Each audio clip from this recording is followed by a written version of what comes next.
Hello and welcome to the Western Wisconsin Journal. My name is Mary Claire Potter, and today it is my pleasure to interview one of the candidates running for State Assembly District number 30. There are two candidates running for this seat, Paul Burning, a Republican, and joining him in the race is Shannon Zimmerman, who announced his intent to run also as a Republican. Welcome, Shannon. Very pleasure to be here. Thank you for having me. You bet. Thank you so much. So tell us a little bit about yourself and your background and your qualifications. Sure. Well, my wife and I moved to this area in 1996. We grew up in the Eau Claire County area.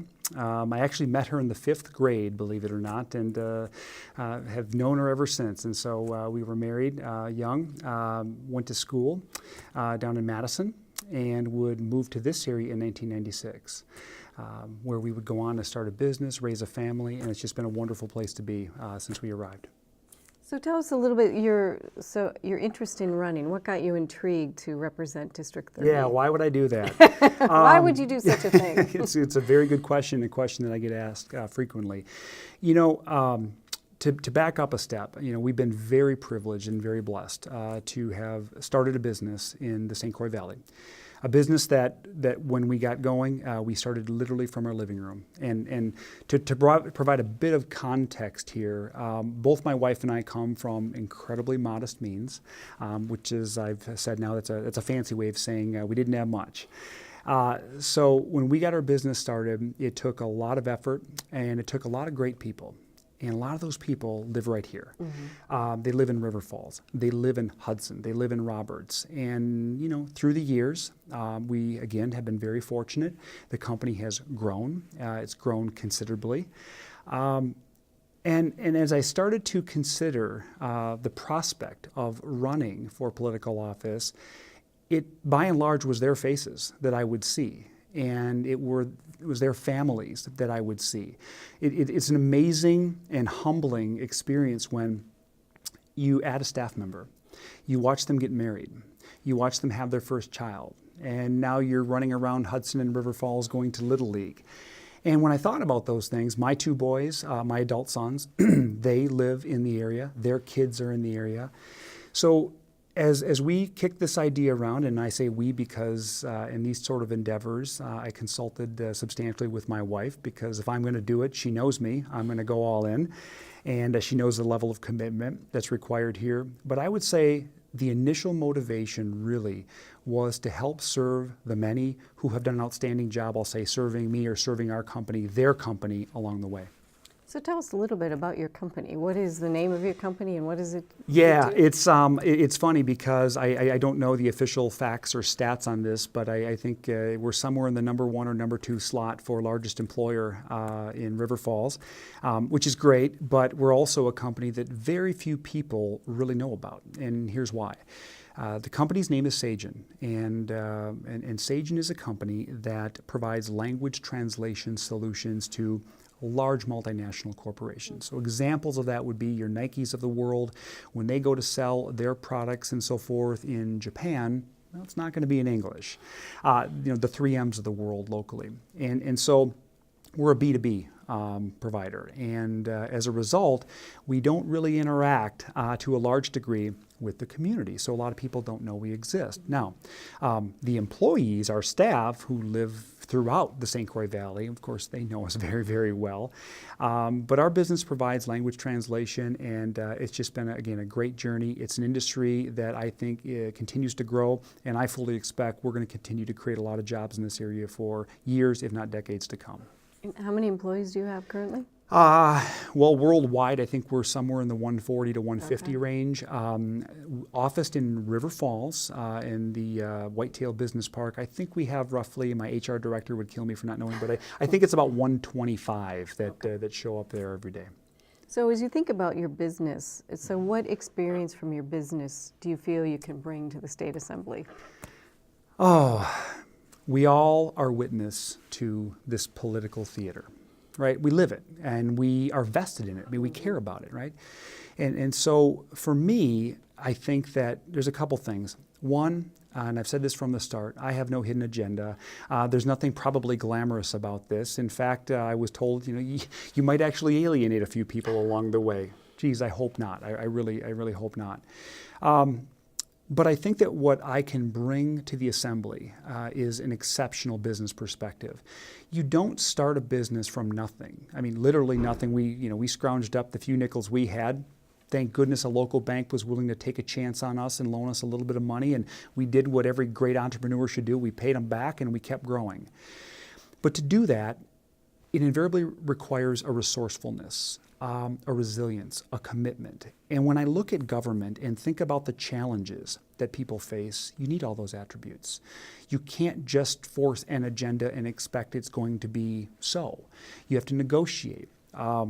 I can tell you that, in the course of 18 years of growing this business, you negotiate with an array of folks. I jokingly say now, having negotiated employment agreements in France, I think that the politics will be much easier, probably for me. But I think it's going to be those types of skills that I can bring to the Assembly, which will make a great difference. Lastly, just to kind of cap this question, I like to believe in vision, and you have to see things before they're there. And I think any entrepreneur who's ever created anything has to have a little bit of that. And that's not said in an arrogant way. You have to dream. Sometimes the dream's a crazy dream and doesn't work, and sometimes it does work. Mm-hmm. But you have to see things beyond what they are today. And that's a lot of what I think is opportune here in District 30. This is a fantastic district. It's growing. It has all the makings, in my opinion, to be the flagship district in the state of Wisconsin. And so I want to take the skills that I've learned, sometimes painfully, along the way, and apply those in Madison. Excellent. So what do you feel are the most important responsibilities as a member of the State Assembly here in Wisconsin? First and foremost, manage the taxpayers' money. We have and everybody says it, but it can't be words. You have to follow through. Your actions will speak louder than anything I'm going to say at any campaign event, because I'll be held accountable for what I do ultimately if I'm so fortunate to even get there. But managing taxpayers' money, I think, is job one. Listening and representing the voice, and I'm using kind of our business terms here, voice of market, voice of customer, voice of resident here in Madison. Too often, in my humble opinion, I think that District 30 is oftentimes overlooked. We're not in Dane County. We're not just outside of Milwaukee, where I believe we should probably be taken more seriously, because the upside and growth opportunity here is far greater than those established regions. And so, I think the obligation for me, if I'm elected, is to represent the needs of this district effectively there. Negotiate where possible, advocate strongly and fiercely where possible, but certainly manage taxpayers' money. We don't need bigger government. Sometimes that gets in the way. We have to care for our people, represent their needs, and make sure that we get results. Because if there's one thing I learned in 18 years of growing a business, effort is wonderful, and maybe it's to be applauded, but the results are all that really matter at the end of the day. What do you think are the most important issues to be addressed by the State Assembly, say, in the next 2 years? What do you think they're going to look at? Oh, boy. I'm going to start my answer focused maybe initially in this region, but I'm going to expand it quickly. So first of all, in this region, we're very fortunate that we're not talking about battling unemployment or high unemployment. Most people have jobs here. That's wonderful. But you have to look beyond that, both for District 30 and for the state of Wisconsin. What are we going to do to develop and cultivate the next generation of job makers? Employees. I mean, you can have the job creators, but if you don't have the people to fill those jobs, tough luck, right? And that's going to require, I think, a creativity that maybe, I don't want to say has been non-existent, but maybe hasn't been realized totally yet. It's developing, I think, the structure for the entrepreneur, who will later be the employer, who will need employees who require the education. And these are the four big pieces that I believe the State Assembly must take on if we're going to not only continue to, I'll say, survive in certain areas, but thrive as we move forward. And having created a second business not so long ago here in this area, in the St. Croix Valley, and don't ask me how we got into this, but my wife and I decided to open up a winery. Okay. It started back in 2004 with some great friends of ours from the area. We went for the first time to Italy. and experienced something wonderful, right? I'm a Wisconsin kid, never been there. And it was fantastic, right? And as I now jokingly say to her, thank God for OCD, because I came back and I was obsessed with, well, how can we grow grapes here and so forth. So long story short, many years go by and we decided to make investments and create a vineyard and a winery and so forth. And what I found in creating that was that represented change. And sometimes change is opposed. And I understand why, and there's a lot of reasons why.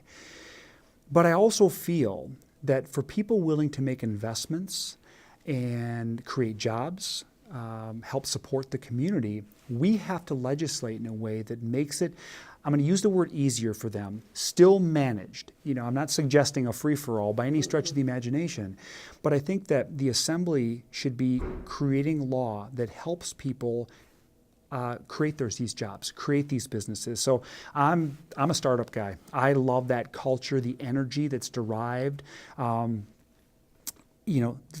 pride that you get from doing that. So for my part, I want to go to Madison and do everything I can to make sure that District 30 is on the leading edge in this category when we reflect on Wisconsin. Where is your winery located? It is located just west of River Falls. Okay. So it's just outside of River Falls. I realize fully that wine may not be synonymous, with Western Wisconsin. Give us 10 years. We're going to try and change that because my contention is certainly that wine and cheese go wonderfully together. So a little bit of humor there. But in all reality, there's a legitimate, I'll say, economic point here as well outside of the winery. I talked a moment ago about the entrepreneurs, the employers, the employees in education. As an employer in this area, we have struggled at times severely to hire people. It seems crazy. We hire software engineers. We hire people with business degrees, good, sound, experienced people, right? And we struggle. And we struggle sometimes because I don't know that Western Wisconsin is revered in the broader metro. I mean, because that's what we really have to be talking about here. This is a part of who we are. I don't know that it's revered quite yet as the destination for employees, perhaps, or top talent. Not to suggest we don't have great talent. We have exceptional talent here, but we need more of it. And one of the ways you get more of it is by finishing off the legs in this stool. So you get the jobs and you incorporate the educational components because private sector business, the startups and the hungry entrepreneurs, if you don't have access to top education, you're going to suffer. And I'm a huge believer in that. And we can certainly hit those topics as we progress. But people don't just work. They also live in their communities. And so you need other community amenities.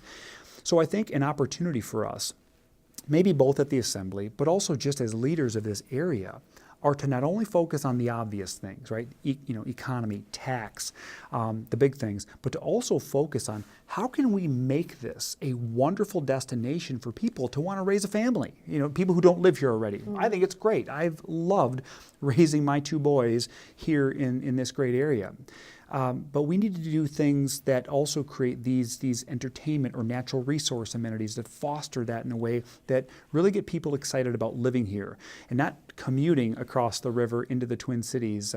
So that, and I say that selfishly, maybe to some degree, because I'd love to be grabbing more of these people. But I think long term, this is a great opportunity for us. So as you talk about commuting, I mean, one of the challenges that we have is, we are so close to Minnesota. Yes. So in a lot, Minnesota considers Hudson and this greater St. Croix Valley as part of their, greater metropolitan area too. So they include us in that. Years ago, it was about 65% of Western Wisconsin commuted to Minnesota for jobs. What can we do you think, to try and close that gap, to keep that talent and that education and that expertise here, and not necessarily, as you said, commuting over? Yeah, great question. And once again, the immediate answer would be, well, there's not really an issue, Mary. I mean, there's low unemployment. Things are good for the moment. And to the credit, certainly, of, I think, the legislators who have gone before me and gone before us here. So to their credit, and they should be commended for that. But it's about what comes next. Where are we going to be in 5 years and in 10 years? And so the answer, in my opinion, to your question lies in what do we want to cultivate and develop? What new industries do we want to build here? we hire a lot of software folks. We hire a lot of technical people. We hire people with great project management skills and abilities, language people. It's not easy to find Japanese-speaking people in Western Wisconsin. So what we have to do is we have to unify ourselves.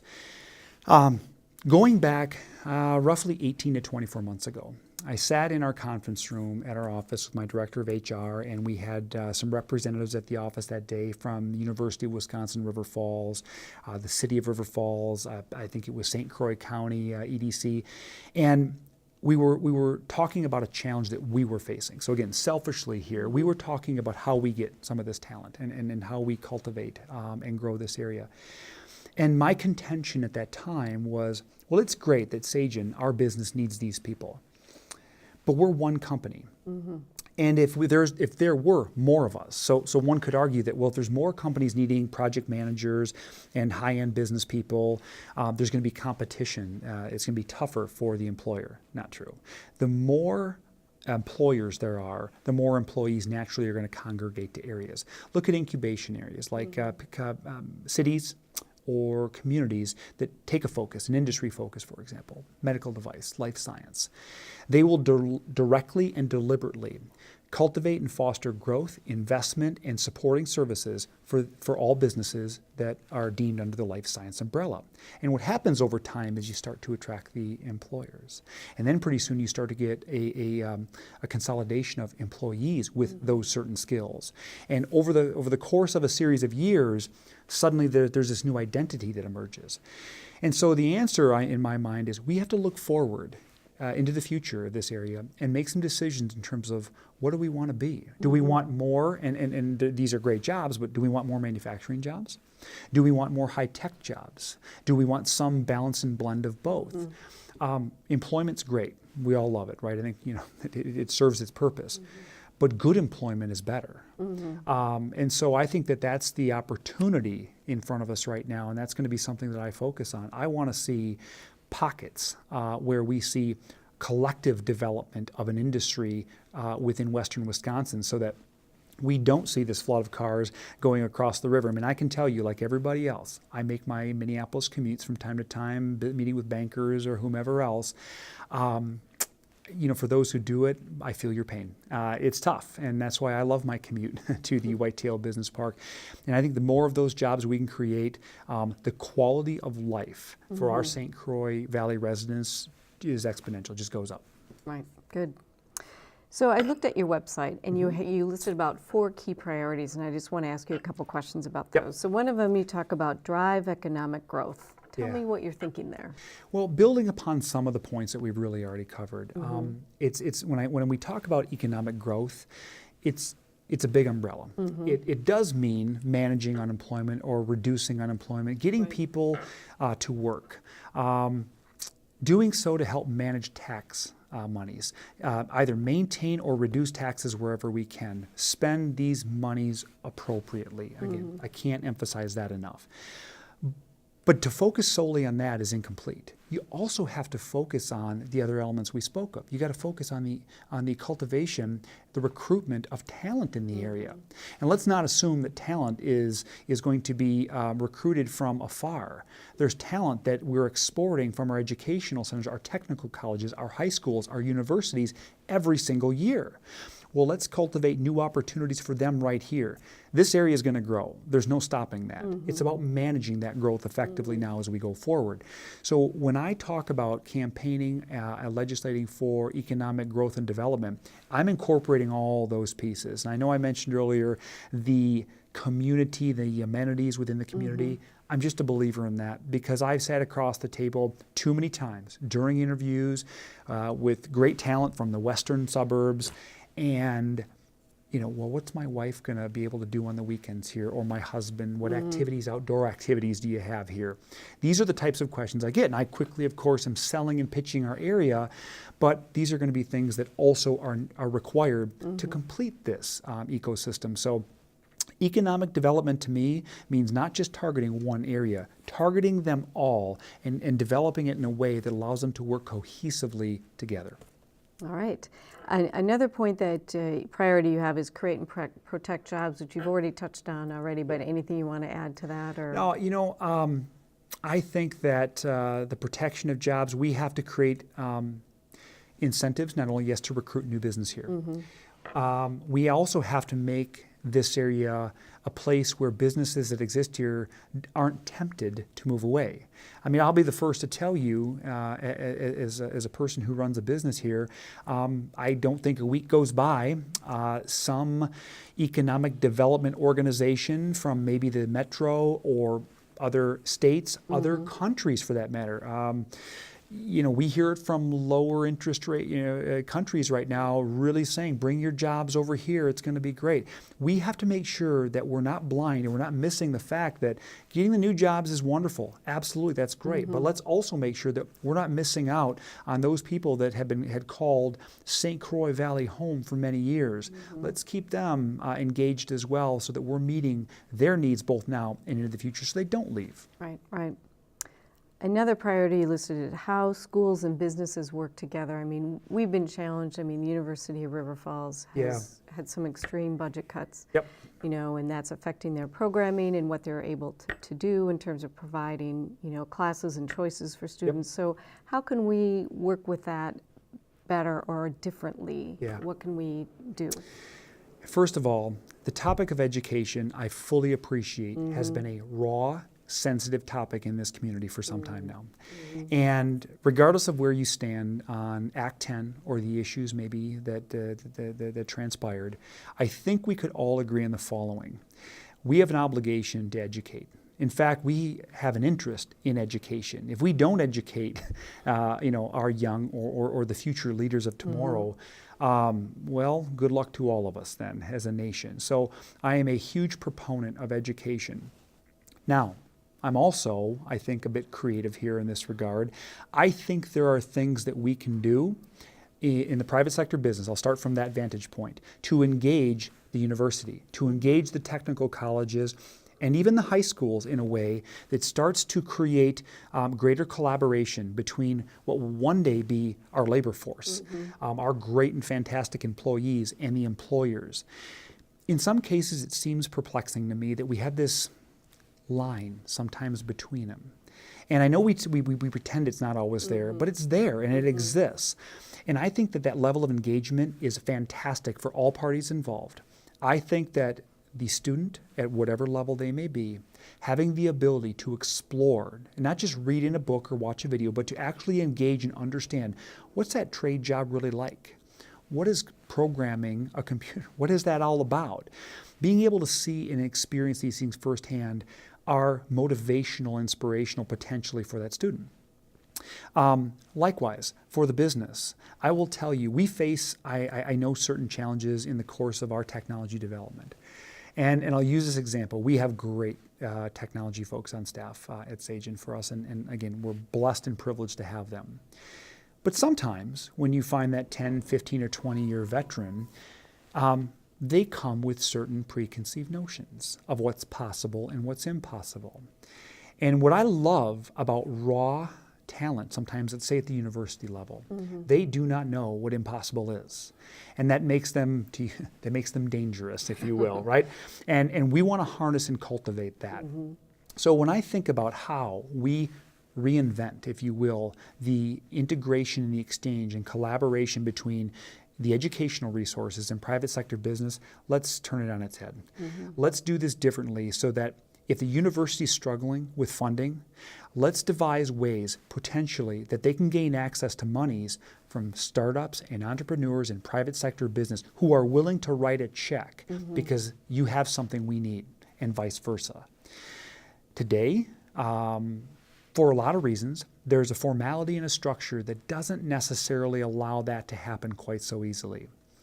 So the short answer to me is this, in my mind is this. Do the universities, the technical colleges, and all schools in general, should they be minding their spending and their expenses like any business should? Well, absolutely they should. But likewise, we also have to give them the freedoms and flexibility to leverage their resources for gain as well, because everybody wins when business and the educational centers are working aggressively and well together. So for my small part, having lived it now on both sides and my participation at the university, I feel very fortunate to serve on the foundation board at the University of River Falls, on the Chancellor's Strategic Advisory Committee. It gives me a perspective. Mm-hmm. These are hardworking, good people. Mm-hmm. And I know they're beat up right now. I know that. We're going to find new ways that they can interact with business and create a win-win for everybody. Because I think what we're seeing is that the students look a little bit different now. Oh, sure. You know, because you're having folks that worked out in the business community go back to the technical college to learn a trade because they can't find a job in their current line of work. So, I mean, I think we do have to look at it all differently because students are different than, they're not all traditional students. That's an exceptional point. And you know, if you think about some of the MBA programs now that are being offered for typically students that have been in the workforce, or there is an array of programs I know that you know, I'm sure the technical colleges offer as well, but the university, in terms of retooling some of these folks. Absolutely, the profile of that student is changing, but so is also the manner in which they get educated. Yes. I mean, the tools we use, a number of years ago, I had the privilege of participating on a technology board for the school district, and this included more the high schools and so forth, and this, again, probably 5 years ago, so I'm dating it a little bit. From the time I went to school, a little more textbook focused, you know, literally you can learn online, and now there's certain things that maybe don't work as well there, but education and the delivery of education has advanced just like everything else has. And so let's not fear it, let's embrace it, let's leverage it, let's exploit it in all the good ways possible, but at the end of the day, let's create an environment where the entrepreneurs who are going to be our great employers of tomorrow are celebrated, supported, because when they are, those students, those potentially displaced workers, they're going to find employment now. And that's what matters, because when people are working, life is good. You know, families are happy. They're spending money at the local restaurants and entertainment venues, and their kids can participate in different athletic or school programs, because those things cost money as well. So look, as you probably can glean pretty quickly, anything that's about economic growth, protection, it's going to be at the cornerstone of what I'm focused on. Very good. And the final priority you listed is to protect and enhance our natural and community values. Yeah. What are you talking about there? Values, resources. You know, again, I grew up in Wisconsin. I love the outdoors. I fish, I hunt, I have had wonderful experiences with family. It's a generational thing. I know that in certain areas and as economies and cities grow, sometimes those things are compromised. We want to protect those things. We have to enhance those things. We have to manage those things. To my point earlier, we have to create also entertainment or community venues where be it theater or music or other types of things that bring a person to Western Wisconsin are fostered. Because again, we don't work all day long and all night, although some days it feels that way. We have to have these other things. So my winery experience and maybe some of the challenges we had in starting that business, which, you know, thank goodness, you know, we found a way. And it took a while to get there, but it's been a huge success. I can't even tell you how many people show up there now in just our first year of operation, but it's more things like that bring people to the community. They can work, they can play, they can raise their kids, and they can feel good about walking the hiking trails and the biking trails because we have them and they're plentiful. That is true. Well, I think I think Wisconsin is well known for providing great jobs. Having the great outdoors and the cultural experience and, you know, good school system. So we need to. It's a great place to live. It really true. is. That is true. You know, I jokingly say many times, I've had this conversation, I sometimes will run into maybe old school friends back home, and we get to talk a little bit, and they realize that, you know, in the course of my day job, I've traveled the world, and that's. I'm grateful, right? I've gotten to see so many different things. I've gotten to meet so many different people.